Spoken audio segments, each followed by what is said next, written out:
Bonjour à toutes et tous, on va vous parler de la relation intime entre le rein et le cœur. Parce que même si ces deux organes sont loin dans le corps, en fait, ils sont très proches pour ce qui est de leur fonctionnement et des conséquences de l'un sur l'autre. On va en parler avec Isabelle. Bonjour Isabelle. Bonjour Maurice. Docteur Isabelle Tostiva, qui fait partie du collège de PUMS. C'est l'occasion de vous rappeler que si vous n'êtes pas abonné à la chaîne, faites-le. Cette chaîne est totalement indépendante de l'industrie pharmaceutique. Nous sommes là pour vous aider à vivre le plus longtemps en bonne santé. Et notre seul soutien, c'est vous. Alors abonnez-vous, commentez et partagez. Bref, vous savez faire. Alors, ça c'est un rein. C'est vraiment la vraie taille du rein. Le rein, il est un petit peu plus grand, puisqu'en pratique, on dit que son propre rein tient dans sa main.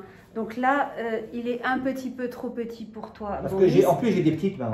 Donc, c'est un petit peu plus grand. On dit que c'est à peu près 10-12 cm.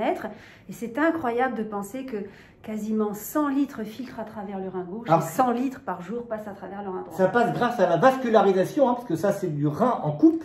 Il y a beaucoup de rouge. Oui, c'est un paquet de vaisseaux. C'est comme les tuyaux du centre Pompidou d'art moderne. Ça va dans tous les sens. C'est vraiment une usine extraordinaire. Une usine d'épuration, on le sait, le rein nettoie le corps, mais c'est aussi une usine de recyclage parce qu'il nous permet de nous adapter à toutes les conditions. Il fait chaud, il fait froid, on a beaucoup mangé, on n'a pas bu, on va au sauna, on concentre ses urines, on boit, les urines sont plus claires. Bref, c'est notre outil de thermostat chimique. Et le rein, tu le dis souvent, c'est l'organe de la liberté. De la liberté et de la vitalité. Ne dit-on pas quand on est éreinté. Et ceux qui ont perdu l'usage de leur rein, malheureusement, ils connaissent le prix, le fardeau de la maladie rénale chronique. C'est-à-dire qu'on perd sa liberté, on est accroché à une machine 3 fois 4 heures, ça s'appelle l'hémodialyse. On prend des médicaments quand on est greffé pour toute la vie.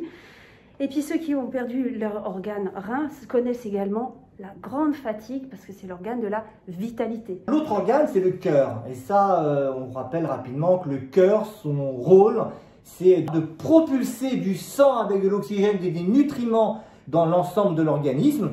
Quel lien entre ces deux organes? Parce que le cœur, vous le savez, c'est ici, à gauche. Le rein, vous le savez, là, c'est beaucoup plus bas. Ça se trouve ici, là. Même presque un peu plus haut, voilà. Sur les dernières côtes. Donc c'est quand même très loin. Et pourtant, Isabelle, c'est très lié en termes de santé. C'est très lié. Tout le monde connaît les facteurs de risque cardiovasculaire, l'hypertension artérielle, le diabète, le tabac, la sédentarité, l'obésité, l'hypercholestérolémie. Eh bien, on prend copier-coller ces facteurs de risque cardiovasculaire. Ce sont les mêmes qui vont abîmer le cœur. Facteur de risque cardiovasculaire égale facteur de risque rénal. Donc il faut dépister ces pathologies parce qu'on va pouvoir éliminer non seulement les maladies cardiovasculaires, mais aussi les maladies rénales. Mais il y a autre chose que tu m'as déjà raconté, c'est qu'il y a un autre lien d'amitié, ou plutôt, je ne sais pas si c'est d'amitié ou d'inimitié entre les deux organes. Eh bien, dès lors que le rein souffre un petit peu, dès lors qu'il est malade, malheureusement, il va augmenter le risque cardiovasculaire. Donc dès lors qu'on a, par exemple, le rein qui pleure de l'albumine, qui ne sait plus la retenir, eh bien on sait on est à risque de développer des maladies cardiovasculaires, un infarctus du myocarde. Donc dès que le rein souffre, alors qu'il est très peu bavard, le rein, il est très silencieux, eh bien on a un risque augmenté de faire une maladie cardiovasculaire. Donc en cas de maladie rénale, c'est ça qu'on apprend aujourd'hui, eh bien le cœur va s'abîmer petit à petit. Tout à fait. Alors qu'est-ce qu'on peut faire pour se prémunir contre la maladie rénale chronique? Tu nous as dit déjà lutter contre les facteurs de risque cardiovasculaires. Et puis faites-vous dépister. Faites-vous dépister, faites-vous prendre l'attention, faites-vous dépister la recherche d'albumine dans les urines. Tout le monde doit faire cette recherche d'albumine ou qui doit faire ça? En priorité, tous ceux dont on a déjà parlé, les hypertendus, les diabétiques, les personnes souffrant d'obésité, d'hypercholestérolémie. Tous ces patients doivent avoir une recherche d'albumine dans les urines et une recherche d'hypertension artérielle. Hypertension artérielle, pas l'hypertension où on est tendu, l'hypertension artérielle. Après, toutes les personnes qui tous les jours prennent des traitements sont à risque si ces traitements cristallisent, s'ils sont toxiques pour les reins, mais souvent les médecins qui les prescrivent connaissent. On va surveiller, là encore, la fonction des reins. Alors, si vous avez un doute, vous demandez à votre médecin. Il y a d'ailleurs chaque année la journée mondiale du rein. C'est l'occasion d'y penser. Si vous n'y pensez pas tous les jours, C'est vrai qu'on ne pense pas à ses reins tous les jours. Eh bien, au moins, la journée mondiale du rein, pensez à ça, au dépistage. Si on a une maladie rénale, est-ce qu'on peut encore faire quelque chose? Donc, on lutte contre les facteurs de risque cardiovasculaire. Et ça permet d'éviter l'aggravation.